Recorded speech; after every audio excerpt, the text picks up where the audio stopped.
योद्धा बैच में सभी योद्धाओं का 100 डिजिटल गुरु के प्लेटफॉर्म में स्वागत है।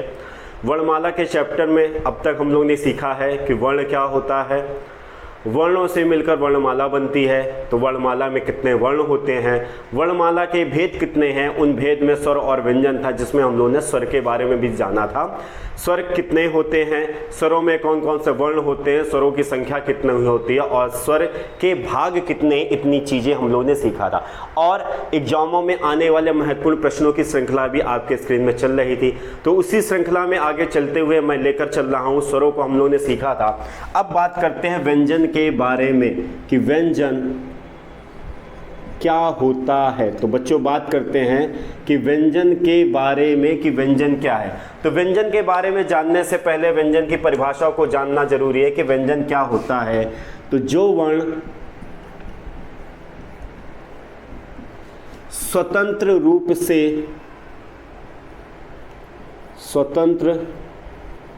रूप से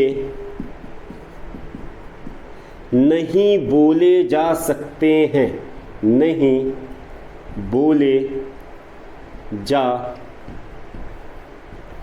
सकते हैं, या हम कह सकते हैं कि जिन वर्णों का उच्चारण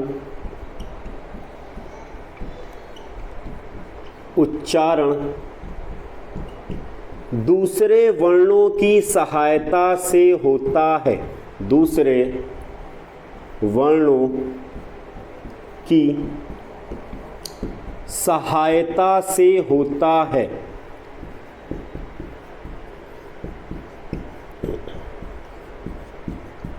उन्हें व्यंजन कहते हैं, व्यंजन कहते हैं। तो अब बच्चों हम लोगों ने पहले अगर स्वर को सीखा था, स्वर में क्या होता था कि स्वरों का उच्चारण स्वतंत्र रूप से होता है, यानी स्वरों का जो उच्चारण होता है उनमें दूसरे वर्णों की कोई सहायता नहीं होती, यानी दूसरे वर्णों की सहायता से नहीं बोले जाते, वो स्वतंत्र रूप से बोले जाते। लेकिन व्यंजन में उसी का उल्टा है कि जो वर्ण स्वतंत्र रूप से नहीं बोले जाते, तो ये चीज़ आपको ध्यान देना है कि नहीं बोले जा सकते हैं, या जिन वर्णों का उच्चारण दूसरे वर्णों की सहायता से होता है उन्हें व्यंजन कहते हैं। जैसे बच्चों अगर मैं कहूं कि का मैं उच्चारण कर रहा हूं, तो का उच्चारण में आप देख रहे होंगे का के बाद एक हमारा वर्ण आ रहा है आ, यानी ये हमारा क्या है, स्वर वर्ण है। तो इनके उच्चारण से हमारा का उच्चारण हो रहा है। हमेशा इस बात को ध्यान दीजिएगा कि व्यंजन का जब भी उच्चारण होगा उसमें किसी दूसरे वर्ण की सहायता ली जाती है,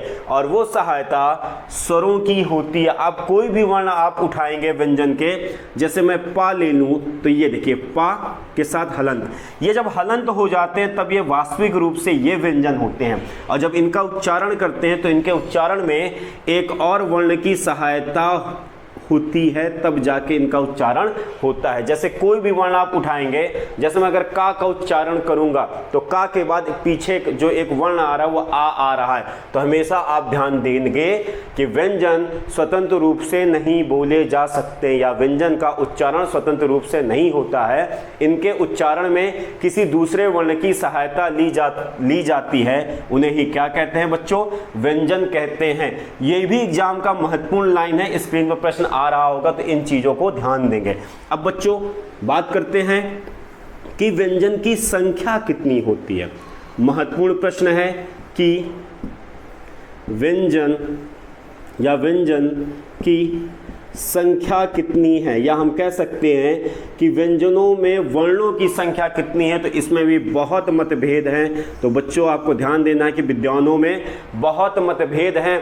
कुछ विद्वान व्यंजनों की संख्या 35 मानते हैं, कुछ विद्वान 41 मानते हैं, पर उत्तर आंसर आपका 33 सही होगा। तो आपको ये ध्यान देना है कि व्यंजन की संख्या या व्यंजनों की संख्या कितनी होती है, 33 होती है। या हम कह सकते हैं कि व्यंजनों के अंतर्गत आने वाले वर्णों की संख्या कितनी होती है बच्चों, 33 होती है। तो ये पॉइंट अपनी नोट्स में नोट कर लीजिएगा। आइए आगे चलते हैं कि व्यंजन के बारे में और जानते हैं। तो बच्चों अब यहाँ से एक महत्वपूर्ण चीज़ है कि व्यंजनों के बारे में आगे जानने से पहले हमें कुछ पॉइंटों पे ध्यान देना होगा कि वो पॉइंट क्या होते हैं, उन चीज़ों को ध्यान देना होगा। व्यंजन के बारे में आगे चलने से पहले हमें 2 पॉइंटों को ध्यान देना है, उन्हें हम कहते हैं अल्प प्राण और महाप्राण। महाप्राण, तो बच्चों ये चीज़ है, ये क्या है? अभी जब आगे हम व्यंजनों का विभेद करेंगे या व्यंजनों में भेद करेंगे तो इनका अहम रोल होता है और ये एग्जाम में महत्वपूर्ण चीज़ है, क्योंकि अभी जब ये शब्द आएंगे कि अल्प प्राण, महाप्राण, तो आप में कंफ्यूजन होगा कि ये होते क्या हैं। तो बच्चों पहली चीज़ इन चीज़ों को जान लें। वर्णों का जो विभेद किया गया है, तो यहाँ पे जो ये विभेद हो रहा है वो वायु की गति के हिसाब से। कैसे? जब हम किसी वर्ण को मुख से बोलते हैं ना, तो उसके साथ वायु की गति होती है। तो अल्प प्राण में क्या होता है कि वायु की गति धीमी होती है। जब हम किसी वर्ण को मुख से बोल रहे हैं तो उसमें एक वायु की गति होती है। तो अल्प प्राण में क्या होता है बच्चों? वायु की गति धीमी होती है। और महाप्राण में क्या होता है बच्चों? वायु की गति तेज होती है। तो यहाँ पे ये दोनों का विभेद है, किसके आधार पे? कि उच्चारण में जो वायु की गति के आधार पे अल्प प्राण और महाप्राण में विभेद है, अंतर है। तो बच्चों अब यहाँ पे अल्प प्राण की बात आएगी तो आप क्या कहेंगे कि जिन वर्णों के उच्चारण में मुख से निकलने वाले वायु की गति धीमी होती है उन्हें क्या कहते हैं? अल्प प्राण कहते हैं। और महाप्राण क्या है बच्चों? कि जिन वर्णों के उच्चारण में मुख से निकलने वाली वायु की गति अल्प प्राण से थोड़ी तेज होती है उन्हें क्या कहते हैं? महाप्राण कहते हैं, महाप्राण वर्ण कहते हैं। तो अब यहाँ पे है क्या? तो आपको देखना है बच्चों, ये सीखना है कि अल्प प्राण कौन कौन से वर्ण होते हैं। तो किसी भी वर्ग के पहले प्लस तीसरे प्लस पांचवें वर्ण को हम लोग अल्प प्राण वर्ण कहते हैं। किसी भी वर्ग, इस पॉइंट को मैं समझा दे रहा हूं, किसी भी वर्ग के पहले, तीसरे और पांचवा जो वर्ण होगा वो हमारा क्या होगा? अल्प प्राण होगा। जैसे बच्चों बात करते हैं का वर्ग, ऐसे ही आपका आता है चा वर्ग, फिर बच्चों क्या आता है? टा वर्ग। तो इस तरह हमारे जो होते हैं इन वर्ग में, जैसे का वर्ग में कौन कौन से वर्ण आएंगे बच्चों? तो का वर्ग में आपका आएगा का, खा, गा, घा और बच्चों क्या आएगा? अंगा। फिर चा, छा, जा, झा और इया बच्चों ये। अब देखिए ये क्या कहा? किसी भी वर्ग के पहले, तीसरे और पांचवें वर्ण हमारे क्या होते हैं? अल्प प्राण होते हैं। तो पहला देखिए कौन सा?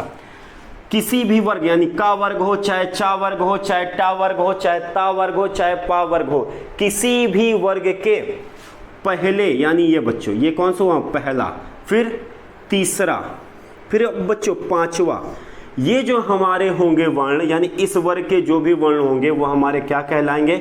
अल्प प्राण कहलाएंगे। तो आशा करता हूँ ये चीज़ें आप समझ में आई होगी। अब जब बच्चों महाप्राण की बात करते हैं तो आपने सीखा क्या है कि महाप्राण उन वर्णों को कहते हैं जिनके उच्चारण में मुख से निकलने वाली वायु की गति अल्प प्राण से ज़्यादा होती है, उन्हें क्या कहते हैं? महाप्राण कहते हैं। तो महाप्राण कौन कौन से वर्ग होते हैं? तो इनके अलावा जो भी होंगे वो सारे होंगे। तो आप कह सकते हैं कि किसी भी वर्ग के दूसरे प्लस चौथे वर्ण क्या होते हैं बच्चों? वो महाप्राण कहलाते हैं। तो महाप्राण को अब आपने भी जाना कि पहला, तीसरा, पांचवा अल्प प्राण होता है। जैसे ये देखो पहला, तीसरा और पांचवा, तो इनको बच्चों हम क्या कह सकते हैं? इन तीनों को अगर मैं जोड़ दूंगा तो इन तीनों को हम कह सकते हैं कि ये है क्या? अब बच्चों ये है अल्प प्राण। क्या कह सकते हैं? अल्प प्राण। ऐसे ही आप अपनी नोट्स में बनाएंगे तो बहुत अच्छे से क्लियर होगा। और जब ये दोनों की बात करेंगे, कौन सा? दूसरा और चौथा, तो इन्हें आप क्या कहेंगे बच्चों? महाप्राण वर्ण कहेंगे। तो आशा करता हूँ ये आपको समझ में आया होगा कि अल्प प्राण और महाप्राण किन वर्णों को कहा जाता है। तो वर्ग के किसी भी वर्ग के पहले, तीसरे और पांचवें वर्ण हमारे क्या कहलाएंगे? अल्प प्राण, और दूसरे और चौथे क्या कहलाएंगे बच्चों? महाप्राण कहलाएंगे। आशा करता हूँ अल्प प्राण और महाप्राण आपको आ गए होंगे। आगे भी चलते हैं, ऐसे भी एक पॉइंट और है, उन चीज़ों को भी जब जानेंगे तो अच्छे से व्यंजन को एक्सप्लेन करने में आपको बहुत आसानी होगी, आपके दिमाग के सारे डाउट दूर रहेंगे। अब बच्चों आते हैं एक अघोष और सघोष वर्ण। अघोष वर्ण, अघोष वर्ण ये भी आगे आएगा तो आपके कंफ्यूजन ना हो, इसलिए मैं अभी यहीं पर डिफाइन करे दे रहा हूं। अघोष वर्ण क्या होते हैं, और एक बच्चों कहते हैं सघोष। सघोष को ही हम लोग घोष वर्ण भी कहते हैं, कहीं कहीं पर इसका नाम घोष वर्ण भी आता है। तो यहाँ पे आप कंफ्यूज मत होइएगा, बहुत आसानी से मैं चीज़ों को मैं समझा रहा हूँ कि अघोष और सघोष अच्छे से लिख दे रहा हूँ बच्चों। थोड़ी सी राइटिंग मेरी नहीं सही, फिर भी पूरी जानकारी दूंगा। राइटिंग कोई मैटर नहीं करती, बस हाँ आपको चीज़ें समझ में आनी चाहिए, मेरा ये उद्देश्य होता है। तो देखिए बच्चों, अघोष वर्ण और सघोष या घोष वर्ण क्या होते हैं। तो बच्चों जैसे अभी हमने अल्प प्राण और महाप्राण के बीच में विभेद किसके आधार पर होता था? मुख से निकलने वाली वायु की गति के आधार पर होता था। तो वैसे इन दोनों का जो अंतर है या इन दोनों के बीच का जो विभेद है वो तारत्व के आधार पर होता है। अब तारत्व क्या होता है बच्चों? तारत्व होता है जिसे हम लोग आम बोलचाल की भाषा में कंपन कहते हैं। अर्थात जब हम किसी वर्ण को बोलते हैं तो उसमें कंपन होता है, तो उन्हीं को हम क्या कहते हैं? तारत्व कहते हैं। तो अघोष वर्ण वो होते हैं जिनमें तारत्व नहीं होता है, यानी ऐसे वर्ण जिनके उच्चारण में तारत्व नहीं होता है, उन्हें क्या कहते हैं बच्चों? उन्हें अघोष वर्ण कहते हैं। अब आपको ये चीजें समझ में आ रही हैं। अघोष वर्ण और सघोष वर्ण के बीच में जो अंतर होता है वो किसके आधार पर होता है? तारत्व के आधार पर होता है। तो बच्चों अब यहाँ पे क्या है कि अघोष वर्ण क्या होते हैं कि जिन वर्णों के उच्चारण में तारत्व नहीं होता है, कंपन नहीं होता, उन्हें क्या कहते हैं? अघोष वर्ण कहते हैं। सघोष वर्ण किनको कहते हैं? जिन वर्णों के उच्चारण में तारत्व होता है उन्हें क्या कहते हैं? घोष या सघोष वर्ण कहते हैं। तो बच्चों यहाँ पे इसका ज़्यादा इंपॉर्टेंट नहीं है, इसलिए मैं इसे नोट नहीं करा रहा हूँ, बस आपको समझा दे रहा हूँ। क्वेश्चन आ जाता है अघोष वर्ण कौन कौन से हैं और घोष वर्ण कौन कौन से। तो बच्चों जब अघोष की बात करेगा तो देखिए क्या है, किसी भी वर्ग के, किसी भी वर्ग के पहले प्लस दूसरे वर्ण, देख लीजिए बच्चों, पहले और दूसरे वर्ण को क्या कहते हैं? अघोष वर्ण कहते हैं। तो ये चीजें थोड़ा सा ध्यान से देखिएगा और अपनी नोट्स में इनको याद जरूर करिएगा बच्चों। व्यंजन से बहुत महत्वपूर्ण क्वेश्चन उठते हैं वर्णमाला में। मैं अगर कहूँ स्वरों से ज्यादा व्यंजन से ही क्वेश्चन पूछता है वर्णमाला के चैप्टर में। स्वर और व्यंजन वर्णमाला के दो भेद होते हैं, स्वरों को आपने सीख लिया था, व्यंजन की आज हम लोग बात कर रहे हैं। तो व्यंजन में क्या है, इनसे बहुत प्रश्न उठते हैं, इसलिए मैं इन पर बहुत जोर दे रहा हूँ। अघोष वर्ण कौन कौन से होते हैं? किसी भी वर्ग के पहले और दूसरे वर्ण अघोष होते हैं। तो बच्चों सघोष कौन कौन से होंगे? सघोष या घोष कह सकते हैं किसी भी वर्ण के, किसी भी वर्ण के, देखिए बच्चों पहला दूसरा हो गया, तो अब कौन सा बचा? तीसरा प्लस चौथा और प्लस पांचवा जो वर्ण होता है बच्चों वो क्या है? होता है आपका सघोष वर्ण कहलाता है। तो अब आपको यहाँ पे ध्यान देना है कि सघोष वर्ण अघोष वर्ण क्या क्या होते हैं। तो इन चीज़ों को जरूर अपनी नोट्स में नोट कर लीजिएगा। और इन दोनों के बीच के अंतर को मैंने समझा दिया, वो किसके आधार पर है? तारत्व के आधार पे है। तो आगे चलते हैं अब और आगे, क्योंकि अब आपने अघोष सघोष सीख लिया तो अब हम लोग के लिए आसानी होगी आगे की और बात करने के लिए। तो अब बच्चों यहाँ पे बात करते हैं स्पर्श व्यंजन की। स्पर्श व्यंजन क्या होता है? और अब बच्चों आप लोगों ने सीखा ना कि व्यंजन कहाँ से कहाँ तक, का से लेकर ज्ञा तक हमारे क्या होते हैं? व्यंजन होते हैं, का से लेकर ज्ञा तक हमारे व्यंजन होते हैं। इसमें से कुछ को व्यंजन की संख्या दी गई, कुछ को नहीं दी गई, लेकिन व्यंजनों की संख्या कितनी होगी? 33 होगी। तो का से लेकर ज्ञा तक जो हमारे व्यंजन होंगे उनमें क्या है? कई भेद हैं, कुछ को कुछ नाम दिया गया, कुछ को कुछ नाम, कई उनमें विभेद किए गए हैं। तो उसी में पहला विभेद हमारा आता है, स्पर्श व्यंजन की बात करता है। स्पर्श व्यंजन बहुत इंपॉर्टेंट प्रश्न है ये, इसमें से कई अच्छे प्रश्न बनते हैं कि स्पर्श व्यंजन क्या होते हैं। तो बच्चों ध्यान से देखिएगा, स्पर्श व्यंजन, तो स्पर्श व्यंजन बच्चों कहते हैं का वर्ग से, का वर्ग से पा वर्ग तक के वर्ण क्या कहलाते हैं? स्पर्श व्यंजन कहलाते हैं। इनकी संख्या कितनी होती है बच्चों? 25 होती है। का वर्ग से पा वर्ग तक के सभी वर्ण क्या कहलाते हैं बच्चों? स्पर्श व्यंजन कहलाते हैं। अब इन पे बात है, इन्हें स्पर्श व्यंजन क्यों कहते हैं?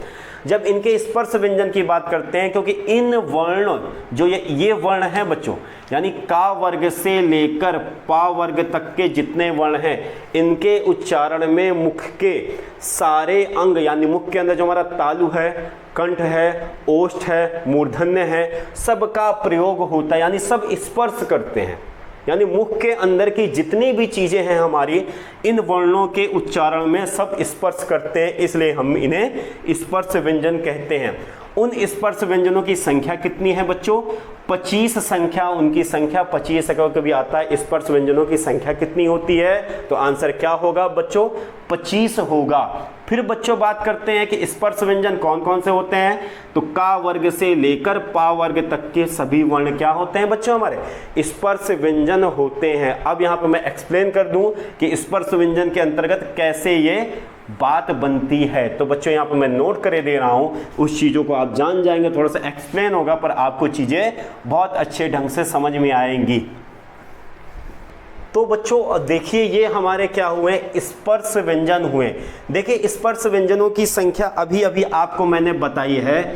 स्पर्श व्यंजन की संख्या, स्पर्श व्यंजन की संख्या कितनी होती है बच्चों? अभी आपने सीखा है 25 वर्ण होते हैं। आप गिन लीजिए, यही होते हैं स्पर्श व्यंजन। कहाँ से कहाँ तक क्या था कि का वर्ग से लेकर पा वर्ग तक के सभी वर्ण हमारे क्या होते हैं? स्पर्श व्यंजन कहलाते हैं। देखिए 1 2 3 4 5 सारे वर्ग में 5-5 वर्ण हैं, तो सबको जोड़िए। 5 5 10 5 3 15 5 चौक 20 5 50 25। तो ये देखिए बच्चों स्पर्श व्यंजन। इन्हें स्पर्श व्यंजन क्यों कहा जाता है? क्योंकि इनके उच्चारण में मुख के सारे अंग या मुख के जितने भाग होते हैं सबका स्पर्श होता है। तो ये देखें, मैंने यहाँ पर सबका नाम डाल दिया है। और ये मोस्ट इंपॉर्टेंट बच्चों, जैसे का वर्ग का उच्चारण कंठ से होता है, तो इन चीज़ों को बहुत ध्यान से देखेंगे बच्चों, इसलिए मैंने स्पष्ट एकदम नोट किया है। इसे भी आप अपनी नोट्स में इसी तरह साफ साफ नोट करिएगा, बहुत इंपॉर्टेंट चीज़ है। इतने के अंदर कम से कम नहीं तो अब तक मेरे अनुमान से सैकड़ों क्वेश्चन इसमें से बन जाते हैं। जैसे आ जाएगा कि का वर्ग का उच्चारण किसके आधार पर होता है? तो का वर्ग का उच्चारण कंठ के आधार पर होता है। कंठ मुख के अंदर का भाग होता है कंठ।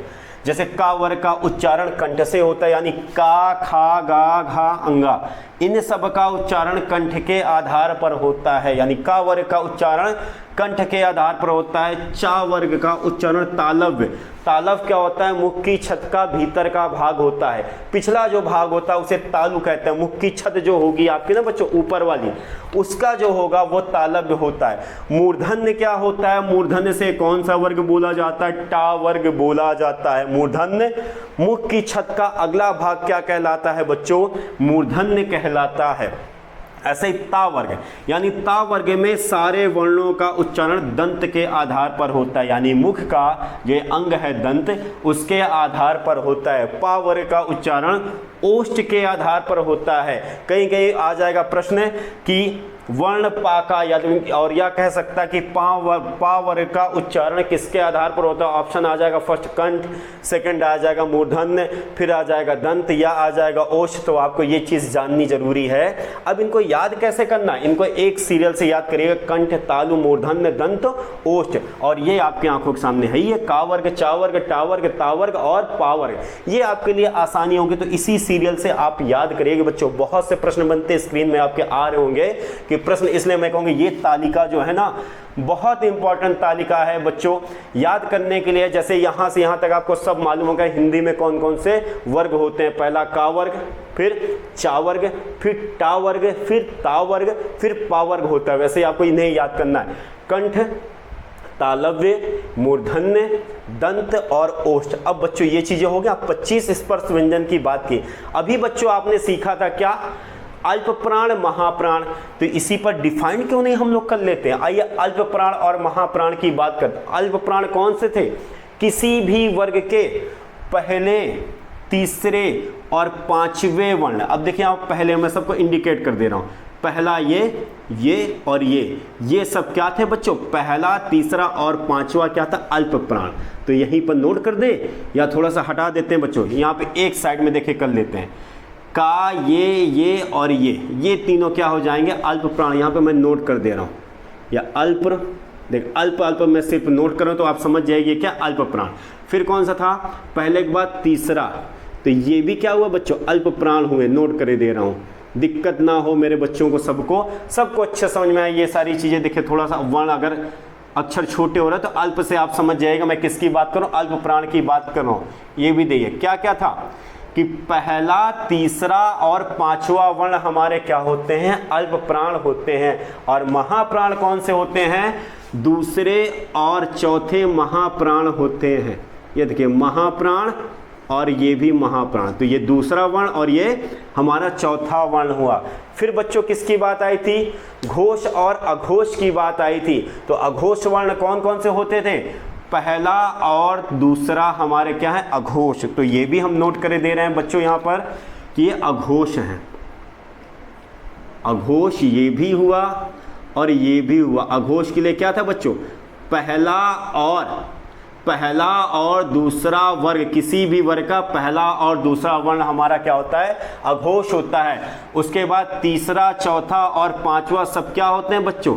सघोष, या इन्हीं को घोष भी कहते हैं। तो ये भी सघोष हुआ, ये भी सघोष हुआ और ये भी सघोष हुआ। अगर अभी आपको नहीं समझ आया तो फिर से वीडियो को आप क्या करिए, बैक में जाके देखिए और इन चीज़ों को आप समझिए। तो बच्चों यहाँ पे ये चीज़ें इंपॉर्टेंट हो गई कि ये देखिए, ये का वर्ग का पूरा, ये पहला वर्ग, दूसरा, यहाँ से बहुत प्रश्न बनते हैं बच्चों। देखिए अब यहाँ पर यह हो जाएगा कि किसी भी वर्ग के पहले वर्ण जो हमारे हैं वो सब क्या होंगे? अल्प प्राण और अघोष होंगे। तो ये आपको सीखना है कि किसी भी वर्ग के पहले जो वर्ण होंगे वो क्या होंगे? अल्प प्राण होंगे और अघोष होंगे। अब देखिए दूसरे क्या होंगे? वो होंगे तो महाप्राण, पर वो भी क्या होंगे? अघोष होंगे। और तीसरे वर्ण हमारे क्या होंगे? अल्प प्राण होंगे, पर लेकिन क्या होंगे बच्चों? सघोष होंगे। फिर चौथे वर्ण क्या होंगे? हमारे महाप्राण होंगे पर आपके सघोष होंगे। और पांचवें वर्ण क्या हो जाएंगे बच्चों? अल्प प्राण होंगे, तो यहाँ पे क्या हो जाएंगे? सघोष होंगे। तो इतनी चीजें अब यहाँ पे नोट कर लीजिए। अब बच्चों कुछ चीजें और अच्छे से मैं थोड़ा सा एक्सप्लेन कर दूं।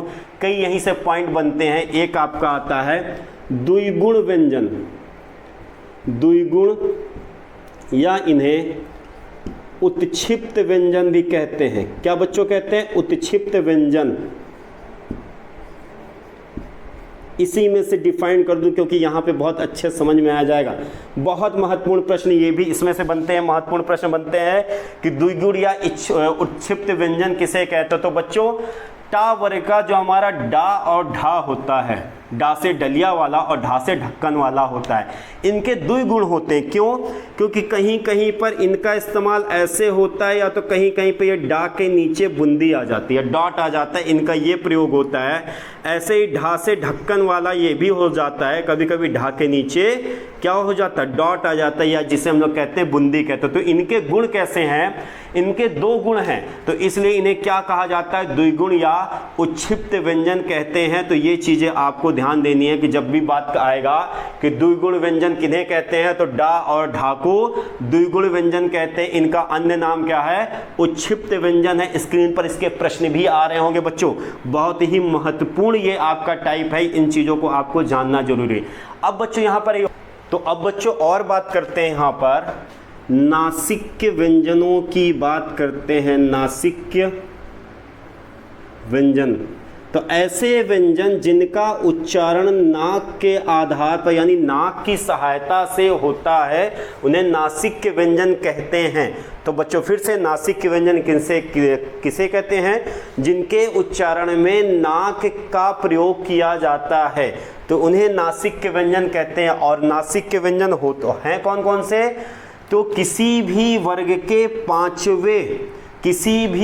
के पांचवे वर्ण हमारे जो भी होंगे ना बच्चों, ये हमारे पांचवा, देख लीजिए, पहला, दूसरा, तीसरा, चौथा, पांचवा, ये हमारे क्या होते हैं, नासिक्य व्यंजन होते हैं। तो कौन कौन से? अंगा, इया, अड़ा, ना और माँ। बच्चों इनकी संख्या कितनी हुई बच्चों? 1 2 3 4 5, 5 हमारे वर्ण ऐसे हुए जिन्हें नासिक्य व्यंजन कहते हैं, वो ये हैं। तो इन चीज़ों को आप ध्यान दीजिए, किसी भी वर्ग का पांचवा जो हमारा वर्ण होगा वो नासिक्य व्यंजन कहलाता है। इन चीज़ों को ध्यान। तो बच्चों ये चार्ट आपको बहुत अच्छे समझ में आया होगा कि का वर्ग का उच्चारण कंठ से, चा वर्ग का तालव्य, फिर मूर्धन्य, दंत, ओष्ठ, इनको इन्हीं सीरियल से याद भी करिएगा। और इन्हीं में से मैंने एक्सप्लेन भी कर दिया, द्विगुण और उच्छिप्त व्यंजन किसको कहते हैं, डा और ढा। इनकी भी संख्या कितनी है बच्चों? इनकी संख्या 2 है। प्रयोग ये 2 टाइप के होते हैं, वो अलग बात, इनके डा और ढा ही होते हैं, ये 2 टाइप से यूज होते हैं, इसलिए इन्हें द्विगुण या उच्छिप्त व्यंजन कहते हैं। अब इसी में आपने क्या सीखा? नासिक्य व्यंजनों के बारे में सीखा। नासिक्य व्यंजन कौन होते हैं? किसी भी वर्ग के पांचवे जो हमारे वर्ण होंगे। अब देखिए, और ये चीज क्या है, ये सब क्या है, अल्प प्राण और सघोष हैं। नासिक्य व्यंजन हमारे क्या होंगे, चाहे यहाँ एक अलग से आप नोट कर लीजिए अपने नोट्स में, इन्हें क्या कह सकते हैं हम, अल्प प्राण, और बच्चों क्या कह सकते हैं, सघोष हैं। सघोष को और क्या नाम दिया गया बच्चों, घोष वर्ण भी कहते हैं। तो इनको इस तरह आप नोट भी कर लेंगे। तो चलते हैं आगे और बात करते हैं कि व्यंजन में और कौन कौन से भेद हैं या क्या क्या नाम रखे गए हैं। तो अब बच्चों बात करते हैं हम लोग अर्धस्वर की। अर्धस्वर की बात करेंगे, तो इसे पहले हटा देते हैं। आप एक अच्छी नोट्स आप अपनी बनाइएगा, और वाकई में एग्जाम में जाने से पहले वो मेरी नोट्स ज़रूर देखिएगा। मैक्सिमम क्वेश्चन आपको नोट्स से ही मिलेंगे। मैक्सिमम क्या, मुझे पूरा उम्मीद है कि सारे क्वेश्चन इसी में से उठेंगे। अब देखिए बच्चों, एक और आता है अर्धस्वर की बात करता है। अर्धस्वर की बात करेगा कि अर्धस्वर क्या होते हैं। तो अर्धस्वर हैं हमारे 2 व्यंजन हैं जिन्हें अर्धस्वर कहते हैं। वो कौन कौन से हैं बच्चों, या और वाह। या और वाह हमारे ऐसे 2 व्यंजन हैं जिन्हें अर्धस्वर कहा जाता है। तो बच्चों यहाँ पे ध्यान देना है कि नाम तो स्वर के आधार पर है कि अर्धस्वर, पर वो हैं कौन कौन से हैं बच्चों, या और वाह हैं जिन्हें हम अर्धस्वर कहते हैं। अब इसके बाद बच्चों एक और आता है, तो इन पॉइंटों को नोट करिएगा। एग्जाम में सीधा सीधा क्वेश्चन आ जाता है, निम्न में से अर्धस्वर कौन सा है। 4 ऑप्शन में अलग अलग वर्ण होंगे, तो आपको इन्हें याद करना है कि अर्धस्वर किन व्यंजनों को कहा जाता है। तो अर्धस्वर किन व्यंजनों को कहा जाता है बच्चों, या और वा को कहा जाता है। अब एक और आता है बच्चों लुंठित। लुंठित व्यंजन, लुंठित व्यंजन इसका नाम है एक बच्चों। लुंठित व्यंजन किसे कहते हैं, तो लुंठित व्यंजन बच्चों रा को कहते हैं। किसको कहते हैं, रा को कहते हैं लुंठित व्यंजन। अब इसी तरह सबके नाम दे दिए गए हैं, उसमें कुछ ना कुछ डिफिनीशन होगी, किसी क्वालिटी के कारण इन्हें लुंठित व्यंजन कहा गया है। तो कभी एग्जाम में आ जाता है कि लुंठित व्यंजन किसे कहते हैं, तो 4 ऑप्शनों में ये आपको जो स्क्रीन पे आपके प्रश्न आ रहे होंगे। अब बच्चों क्या आएगा, एक और चीज आएगी, पार्श्विक व्यंजन।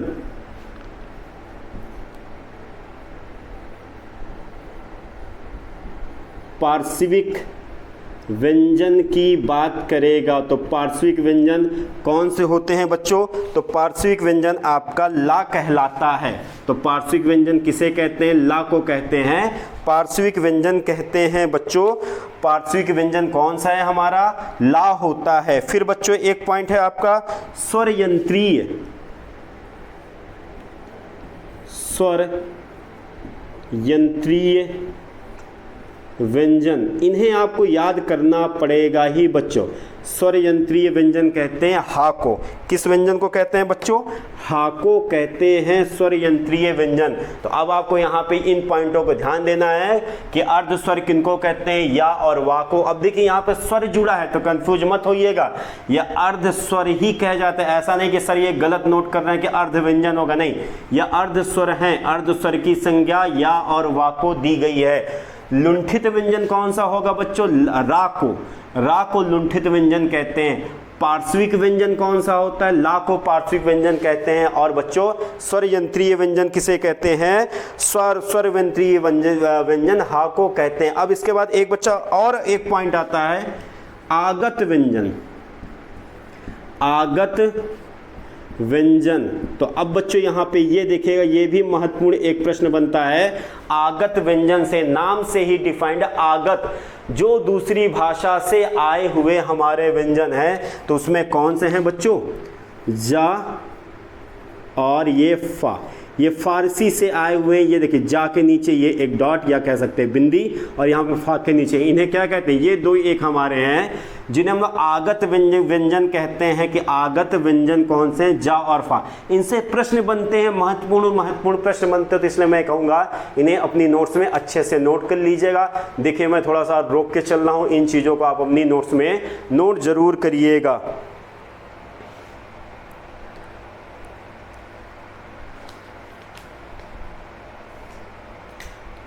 अब आते हैं, अब बच्चों बात करते हैं, इसी से और आगे चलते हैं। अब महत्वपूर्ण चीजें अब फिर आएंगी आपकी।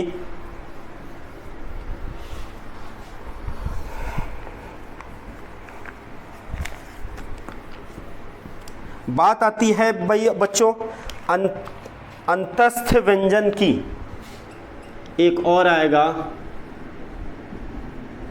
अंतस्थ व्यंजन। अंतस्थ व्यंजन बच्चों उनको कहते हैं जिन व्यंजनों के उच्चारण में सांस अंदर की ओर खींची जाती है। तो अब देखिए बच्चों नाम से ही अंतस्थ व्यंजन, अंतस्थ व्यंजन उन व्यंजनों को कहा जाता है, यानी उन वर्णों को कहा जाता है जिनके उच्चारण में श्वास अंदर की ओर खींची जाती है। तो अंतस्थ व्यंजन कौन कौन से होते हैं बच्चों, या, रा, ला और वा। ये हमारे 4 वर्ण हैं जिन्हें हम लोग अंतस्थ व्यंजन कहते हैं। तो बच्चों ये चीजें आपको याद रखनी है कि अंतस्थ व्यंजन कौन से होते हैं। अंतस्थ व्यंजन या, रा, लावा होते हैं। और बच्चों ये क्या हैं, अल्प प्राण हैं, अल्प प्राण हैं, और साथ में ये सघोष हैं। क्या है बच्चों, ये सघोष हैं। तो ये भी महत्वपूर्ण प्रश्न आ जाता है कि या क्या है। तो या जो हमारा वर्ण है वो कैसा है बच्चों, अल्प प्राण है, और साथ में कैसा है, सघोष है। तो इन चीज़ों को आपको ध्यान देना है कि अंतस्थ व्यंजन कौन से हैं, या, रा, लावा हैं, वो 4 वर्ण हैं, और ये चारों हमारे क्या हैं, अल्प प्राण हैं। जैसे रा हमारा अल्प प्राण है, और साथ में क्या है, सघोष। सघोष को और क्या कहते हैं, सघोष को घोष वर्ण भी कहते हैं। अब बच्चों एक बात आती है ऊष्म व्यंजन। ऊष्म व्यंजन की बात करेगा तो नाम से ही क्या है, ऊष्म। ऊष्म व्यंजन होते कौन कौन से हैं बच्चों, तो देखिए यहाँ पे शा, शा, सा और हा। अब देखिए इन्हें ऊष्म क्यों नाम दिया गया है, क्योंकि बच्चों इनके उच्चारण में ऊष्मा उत्पन्न होती है, एक गर्माहट सी उत्पन्न होती है इनके उच्चारण में, इसलिए इन्हें ऊष्म व्यंजन कहा गया है।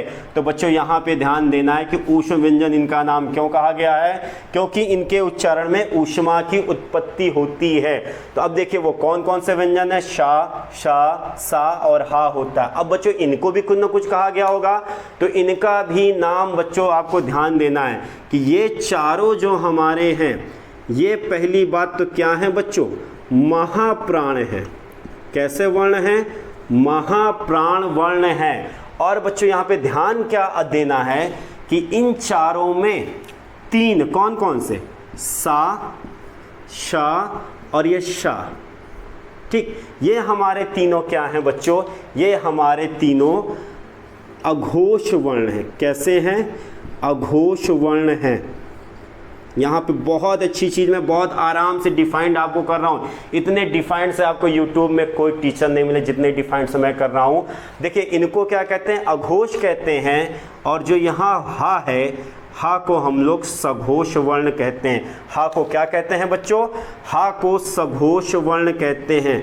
कौन सा वर्ण, सघोष वर्ण कहते हैं। तो इन चीज़ों को बहुत अच्छे से नोट करिएगा और एक एक पॉइंट को याद जरूर करिएगा। स्क्रीन पे प्रश्न आ रहे होंगे बच्चों, मैं बड़ी मेहनत करके आपके लिए ये वीडियो भाई लाता हूं, तो इसलिए मैं कहूँगा इन चीज़ों को ध्यान देंगे। जैसे अंतस्थ व्यंजन कौन से हुए, या, रा, लावा हुए, वो क्या है, अल्प प्राण। ये चारों की मैं बात करूँ, ये चारों क्या है, अल्प प्राण है, साथ में क्या है बच्चों, सघोष है।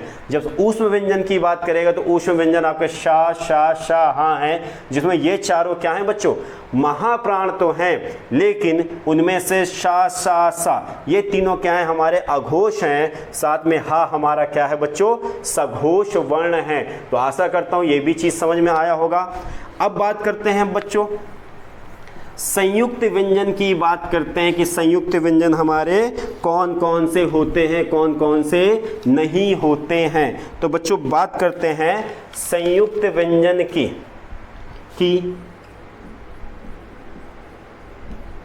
संयुक्त व्यंजन कौन कौन से होते हैं, संयुक्त व्यंजन कौन कौन से होते हैं। तो अब बच्चों संयुक्त व्यंजन मैं यहाँ नोट कर दूं, संयुक्त व्यंजन आपके कौन कौन से होते हैं।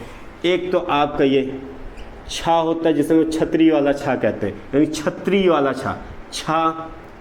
फिर आपका त्रा, फिर एक का ज्ञा से ज्ञानी, और फिर एक श्रा होता है जिससे हम लोग श्री बनता है। तो ये देखिए बच्चों, ये हमारे क्या है, संयुक्त वर्ण हैं। तो बच्चों अब आपको यहाँ बहुत इंपॉर्टेंट चीज, इसलिए मैं अलग से एक्सप्लेन कर रहा हूँ। संयुक्त व्यंजनों की संख्या 4 होती है बच्चों।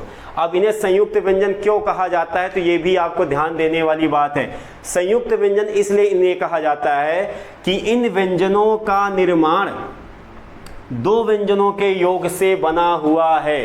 तो इन चीज़ों को आपको ध्यान देना है कि संयुक्त व्यंजन कितने होते हैं। संयुक्त व्यंजन हमारे 4 होते हैं। वो कौन कौन से होते हैं बच्चों, छा, त्रा, ज्ञ और श्रा होता है। क्या क्या होता है बच्चों, छा, त्रा, ज्ञा और श्रा होता है। अब इन्हें संयुक्त व्यंजन क्यों कहा जाता है, क्योंकि इनके निर्माण में हमें दूसरे व्यंजनों की सहायता पड़ती है। तो क्या अब बच्चों आते हैं, यहाँ पे भी प्रश्न उठता है कि ये छा से जो क्षत्रिय वाला छा है, इसका निर्माण किसके आधार पर होता है। तो बच्चों का और ये वाला शा, जिसे हम लोग पिटचिरवा सा भी कहते हैं आम बोलचाल की भाषा में। तो ये दोनों के मिल से हमारे छा का निर्माण होता है। अब बच्चों यहाँ पे प्रश्न कई चीज़ों में है, आपको देखने वाली महत्वपूर्ण बात है कि आगे वाला जो भी हमारा वर्ण होगा उसमें हलंत होगा, और पीछे वाला जो भी हमारा वर्ण है ये भी व्यंजन है, ये भी व्यंजन है, पर इस व्यंजन के साथ ये हलंत होगा और इस व्यंजन के साथ हलंत नहीं होगा, क्योंकि एग्जामिनर कभी कभी इस तरह फंसा लेता है। 4 ऑप्शन आएंगे, चारों ऑप्शन में कुछ ना कुछ, मान लिया एक ऑप्शन ये दे दिया, सेकंड ऑप्शन आपका ये का दे दिया और ये शा में ही हलन दे दिया। तीसरा ऑप्शन क्या कर दिया, दोनों में हलंत ही नहीं दिया। और चौथे ऑप्शन में क्या कर दिया बच्चों, एक में हलंत दे दिया। अब यहाँ पे कंफ्यूजन आपने याद किया है कि का और सा मिलकर हमारा शा बनता है, छतरी वाला शा बनता है, पर आपको बच्चों यहाँ पे ये चीज़ें, तो इन चीज़ों में ध्यान देना कि जब भी संयुक्त व्यंजनों की बात करेगा तो आगे वाले हमारे जितने भी वर्ण होंगे सब में हलंत जाएंगे। अब जैसे ये देखिए बच्चों, ये त्रा है ना, तो त्रा का निर्माण ता और रा से हुआ है। आगे वाले वर्ण है सब में हलंत जाएगा। ज्ञा का निर्माण जा और इया से हुआ, तो ये भी आपको बच्चों ध्यान देना है। और शा का निर्माण बच्चों शा और रा से हुआ है। देखिए शा हलन के साथ और रा हुआ, तो ये आपको बहुत महत्वपूर्ण चीज़ मैं आपको बताए जा रहा हूँ कि संयुक्त व्यंजन क्या है, कि जिन व्यंजनों का निर्माण एक दूसरे व्यंजन के साथ मिलकर होना उन्हें संयुक्त व्यंजन कहते हैं। संयुक्त व्यंजनों की संख्या कितनी है बच्चों, संयुक्त व्यंजनों की संख्या 4 है, और वो कौन कौन से, छा, त्रा, ज्ञा और स्टा। अब ये किस किस वर्णों से मिलकर बने हैं, ये जो क्षत्रिय वाला छा है तो इसका निर्माण का और शा से हुआ है। त्रा, त्रिशूल वाला जो हमारा त्रा है वो ता और रा से हुआ है। ज्ञा से जो हमारा ज्ञानी है वो जा और इया से हुआ है। और शा जो हमारा श्री वाला शा, इसका सा और रा से हुआ है। तो आशा करता हूं कि ये चीज़ें आपको समझ में आई होंगी। तो बच्चों मैंने मैक्सिमम चीज़ आपके व्यंजन में उठाई है कि व्यंजन क्या होता है, व्यंजन में कितने वर्ण होते हैं, व्यंजन के अंतर्गत आने वाले कितने हमारे व्यंजन हैं, किनको क्या क्या नाम दिया गया, एक एक पॉइंट की बात हुई है।